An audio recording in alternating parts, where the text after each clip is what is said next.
Assalamualaikum warahmatullahi wabarakatuh. Selamat siang semuanya. Terima kasih kepada rekan-rekan yang telah menyempatkan waktu untuk melakukan rapat online di hari ini karena di masa pandemi kita masih belum bisa untuk melakukan rapat secara offline.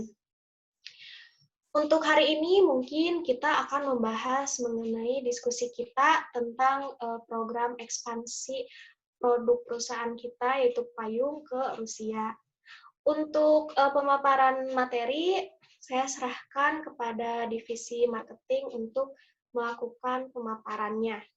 Waktu dan tempat saya persilahkan. Baik, terima kasih kepada Ibu Zalza untuk memberikan waktunya kepada saya. Saya Erza Marliana, selaku salah satu staf dari divisi marketing.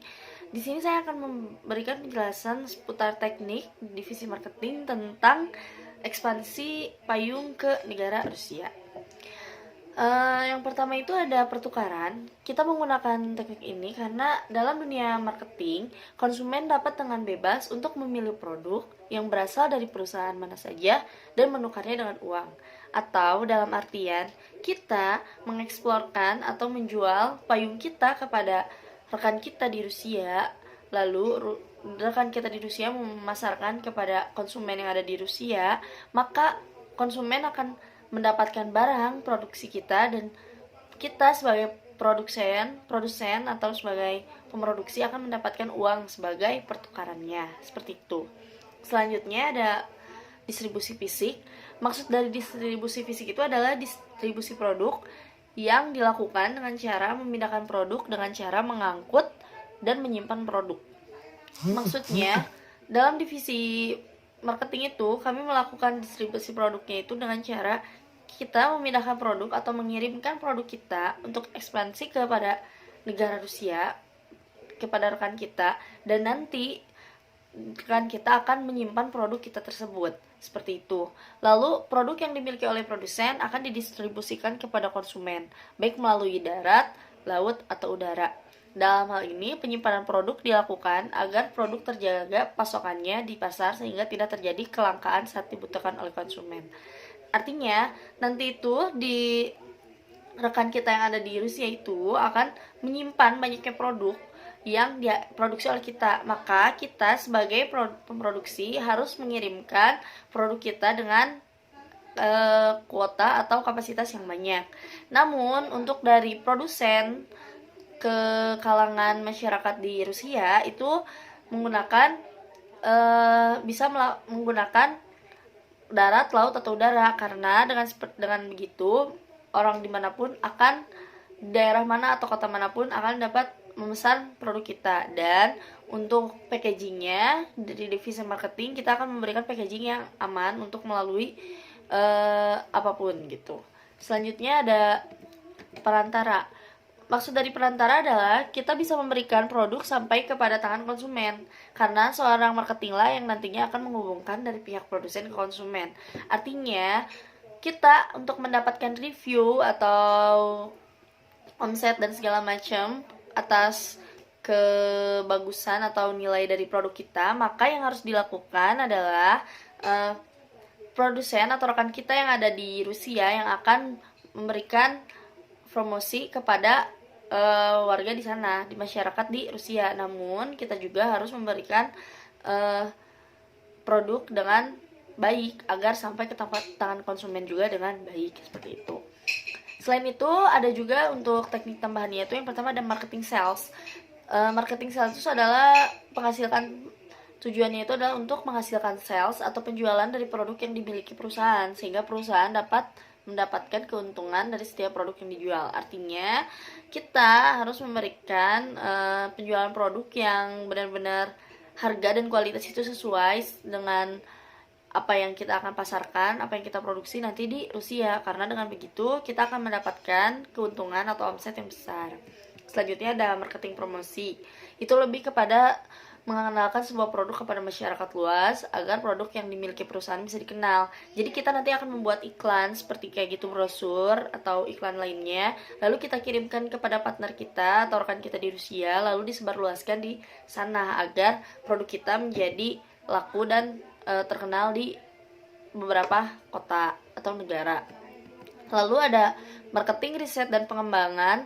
Di sini memiliki tugasnya untuk mencari informasi dari sebuah produk yang dibutuhkan oleh konsumen atau melakukan pengembangan produk. Jadi nanti kalau misalnya produk kita yang baru kita luncurkan itu sangat banyak diminati, maka mungkin kita akan memberikan terobosan terbaru tentang produk kita. Mungkin tetap payung, tapi nanti kita akan mengkreasikannya menjadi lebih banyak kelebihannya lagi, dan mencoba untuk tidak mengadakan kekurangannya, karena semua demi kepuasan produk dan juga konsumen. Selanjutnya ada marketing communication. Yang terakhir itu adalah komunikasi marketing. Ini adalah pokok atau teknik yang sangat penting, karena marketing itu memiliki tugas untuk membuat hubungan yang baik antara perusahaan dengan konsumen. Otomatis perusahaan dengan masyarakat sekitar atau perusahaan dan perusahaan kepada pihak yang terkait dalam bisnis. Jadi untuk ini kita itu harus benar-benar dapat berkomunikasi dengan rekan-rekan yang ada di Rusia, agar yang di Rusia juga bisa menjelaskan produk kita itu kepada kalangan masyarakat di sana.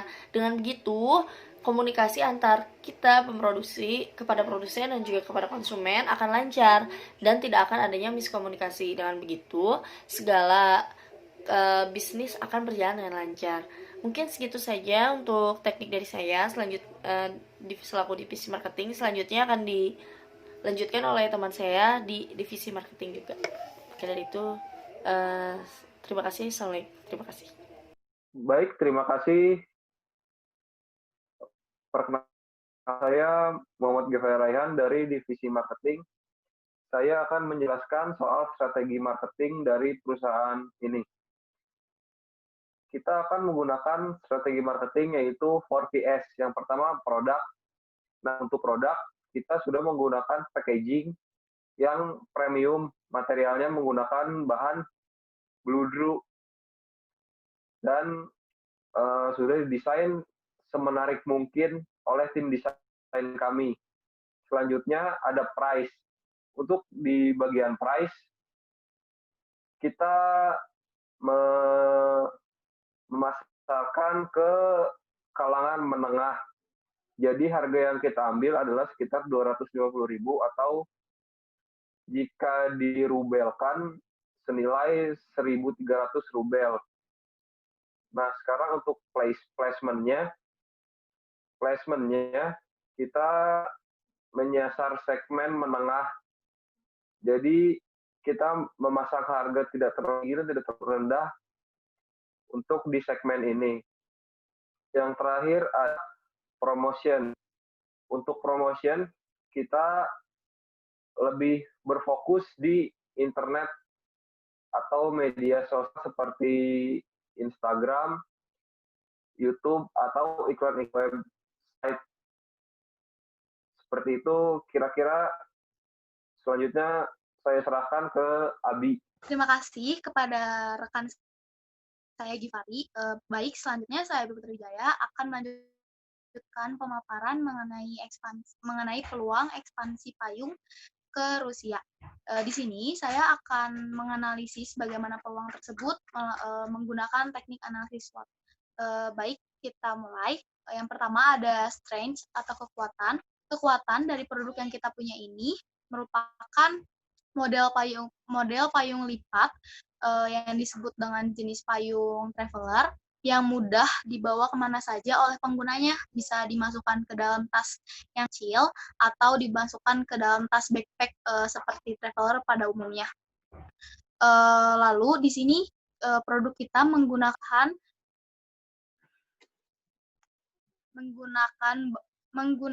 bahan yang anti air. Yang kita pakai itu kain parasut ripstop.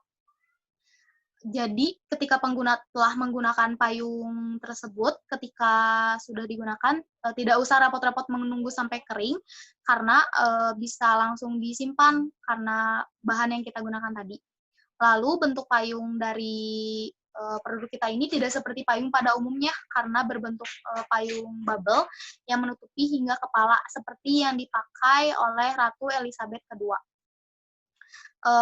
Lalu payung ini juga kita akan mendesain bagian luarnya seperti menggunakan apa ya, glow in the dark. Jadi ketika malam atau gelap seperti itu, payungnya akan menyala. Tapi kelemahan dari payung ini bahan yang mudah didapat, namun harga yang cukup mahal. Jadi untuk anggaran dana mungkin.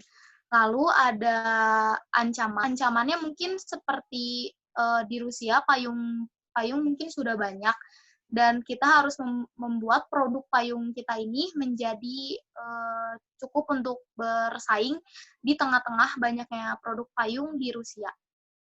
Lalu peluangnya bagaimana setelah melihat bagaimana kelemahan, kekuatan, serta ancaman, payung kita ini mempunyai peluang untuk masuk ke dalam pasar produk-produk payung di Rusia lainnya karena mempunyai keunikan serta kelebihan dan keunggulan dari produk kita tersebut. Mungkin cukup sekian pemaparan mengenai ekspansi payung dari divisi marketing. Terima kasih. Baik, terima kasih semuanya kepada divisi marketing atas pemaparan materinya. Saya akan melanjutkan pemaparan materi dari divisi logistik dan keuangan. Waktu dan tempat saya persilahkan. Baik, sebelumnya terima kasih kepada pemimpin rapat.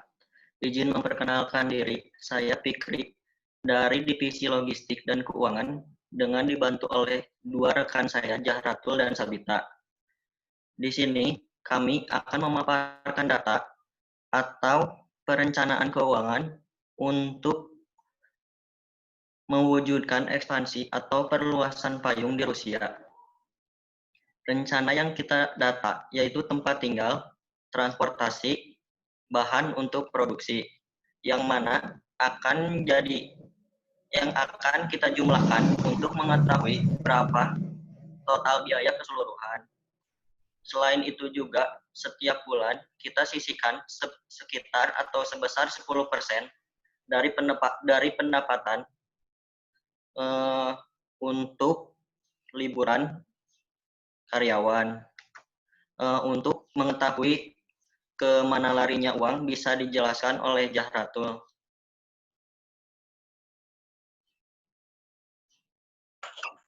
Baik, izin menambahkan, saya Zahratul dari divisi logistik dan keuangan.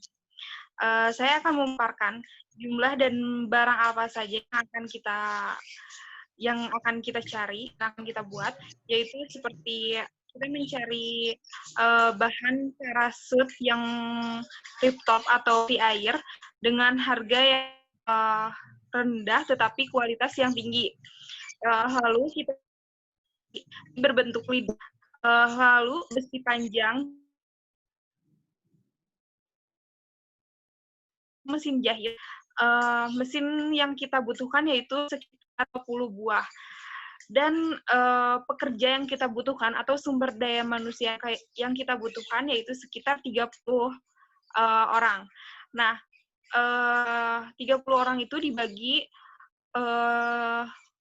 untuk menjahit dan merangkai payung itu sendiri. Nah, untuk menjahit yaitu sekitar 20 orang, dan untuk merangkai payung itu sendiri sekitar 10 orang. Nah, selanjutnya akan dipaparkan oleh Sabita.